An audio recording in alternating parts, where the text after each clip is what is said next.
Oi, oi, oi, galera, tudo certo? Moçada, aqui é o Wanderson A7 do canal Química Tunai. Galera, nesse vídeo vou falar para você de uma reação super legal chamada reação de adição em ciclanos, beleza? Para quem já estudou um pouquinho de reação de adição, você percebeu normalmente que a ligação π ela é quebrada, ela é rompida. Só que no caso dos ciclanos, eles nem têm ligação π. Então você rompe uma outra coisa, você rompe o anel ou rompe o ciclo. Beleza? Mas é uma reação muito legal de você conhecer. Bora lá? Olha que bonito isso aqui. Eu coloquei os 3 ciclanos planos que você conhece. Ciclopropano, ciclobutano e ciclopentano, nessa ordem. E nós vamos analisar como que é a reação desses 3 caras com H2. Estamos falando de hidrogenação então, beleza? Bom, quando esses 3 ciclos reagem com H2, como não tem ligação π para quebrar, você quebra o próprio anel, você quebra o ciclo, você rompe o ciclo. A molécula que era fechada vai se tornar aberta.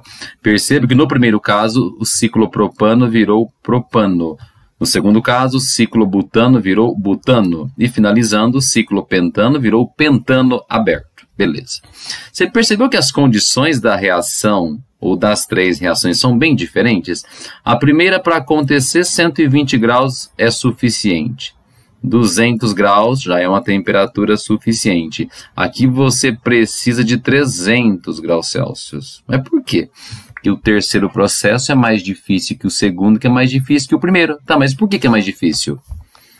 É o seguinte, a explicação para isso ela é geométrica. Mas como assim geométrica?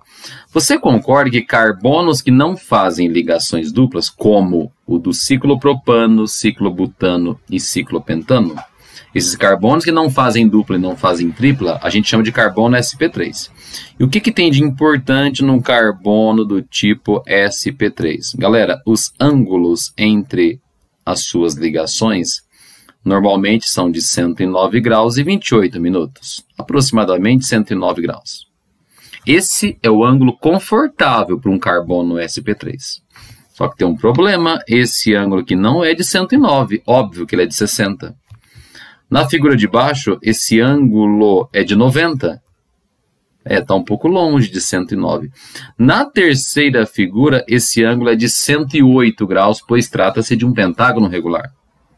Confere, quer dizer, o ângulo confortável para o carbono é de 109. É um ângulo de boa, vamos dizer assim. Só que no ciclopropano, esse ângulo é muito apertado, é 60 graus. No de baixo 90, no outro 108. Você concorda que a molécula mais apertada, mais, sei lá, estressada, mais fora do normal é a primeira? A primeira molécula, ela está doida de vontade que alguém apareça perto dela e quebre esse ciclo, para que o ciclopropano se transforme em propano. O propano ele é aberto, de boa, os ângulos são de 109. Então, a primeira molécula, que é o ciclopropano, é a que mais tem vontade de sofrer uma quebra. Em segundo lugar vem essa, em terceiro lugar vem essa. Perceba que a explicação para isso está no ângulo. Ficou claro? Tranquilo? Resumindo já, o ciclopropano reage muito mais intensamente que o ciclobutano, que reage mais intensamente do que o ciclopentano.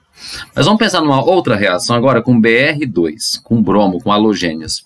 O ciclopropano faz uma adição 2 palitos, rapidinho. Ele se quebra, entra um bromo numa extremidade, entra o bromo na outra. Essa reação continua sendo de adição. O ciclobutano, mesma coisa, também ele adiciona um bromo numa ponta, um bromo na outra ponta. Agora, o ciclopentano nem reage por adição, ele até reage, mas percebe que é uma reação diferente, aquela reação que tem resíduo, que tem subproduto, que eu vou chamar de reação de substituição. Então o ciclopentano está tão tranquilo, tão de boa com esse ângulo de 108, que ele não reage por adição. Ele até reage, porém sem quebrar o ciclo. Percebeu? E se você fosse analisar a reação com HBr, dá uma olhadinha. O ciclopropano reage fácil, entra um hidrogênio numa extremidade, entra um bromo na outra. O ciclobutano é um pouquinho mais difícil, mas também reage. O ciclopentano, galera, percebe, ele nem reage de jeito nenhum. Ele está super tranquilo. Ficou claro? Percebeu que essa diferença de reatividade está no ângulo. Beleza? Quanto mais apertado, mais a molécula se sente incomodada, vamos dizer assim, mais ela quer se quebrar. Tudo bem? Mas para explicar isso de um jeito mais legal, com termos mais corretos, o Bayer escreveu a teoria das tensões angulares, ou teoria das tensões de Bayer, correto? E o que diz essa teoria? Ela diz o seguinte, que quanto maior for o desvio do ângulo em relação àquele valor de 109, né? Mais tensa a molécula vai estar, mais incomodada, mais estressada, e automaticamente ela vai ter uma facilidade de se quebrar. Maior vai ser a reatividade desse ciclo. É por isso que eu posso dizer o seguinte, que a ordem decrescente de reatividade é a seguinte, ciclopropano, depois ciclobutano e por último o ciclopentano. Ok? Beleza? Quanto mais reativo, mais fácil a ruptura do ciclo. Beleza? Agora, olha isso. Você percebeu que naquele primeiro e segundo slide, ou segundo e terceiro que seja, eu coloquei apenas ciclos, ciclopropano, ciclobutano, ciclopentano, que são ciclos praticamente planos. Eu não coloquei ciclohexano. Por que você não colocou? Porque o ciclohexano já não é mais plano, ele é totalmente tridimensional. Então, ciclohexano não é esse desenho que você está vendo aqui. Vou fazer um X, não é esse. O desenho legal para ele não é um polígono regular, uma figurinha plana, não é. É uma figura tridimensional. Mas por quê? Olha essa regrinha. Aliás, a teoria de Sacher-Maur diz isso.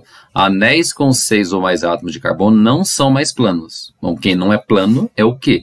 Tridimensional. E você sabia que esse ciclohexano, que apareceu desenhado meio errado no começo, né?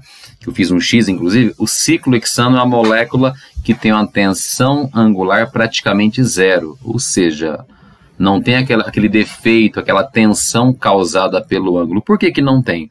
Porque o desenho dele não é plano. O desenho do ciclohexano, ele é tridimensional, correto? Ele pode se apresentar para você na forma de uma cadeira, ou ele pode se apresentar para você na forma de um barco. As duas conformações são possíveis.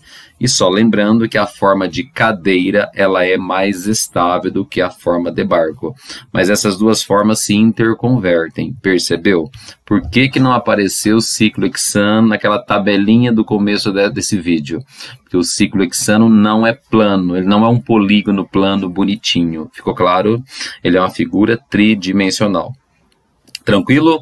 Por que as formas cadeira e barco elas têm tensões angulares praticamente zero? Por quê? Porque o ângulo entre os ligantes do carbono, ou entre as ligações do carbono, estão muito próximos do valor confortável. Qual é o valor confortável? 109 graus e mais uns quebradinhos.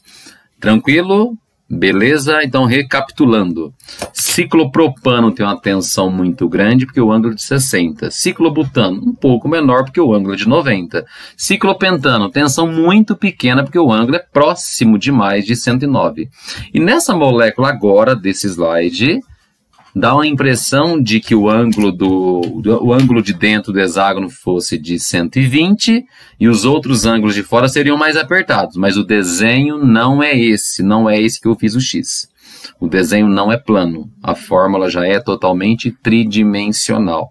Então, quais são as duas formas como o ciclohexano pode se apresentar para você? Ou na forma de cadeira ou na forma de barco, que são duas formas com tensões angulares praticamente nulas. Entendeu? Tanto que esse ciclohexano não sofre reações de adição com ruptura do ciclo. Raramente ele reage, mas sem romper esse ciclo. Beleza, galera? Espero que vocês tenham entendido. No final, dê o seu like se você gostou desse vídeo. Para quem ainda não se inscreveu no canal Química Tonight, dê aquela força para o Wanderson A7. Um abraço, galera. Fui!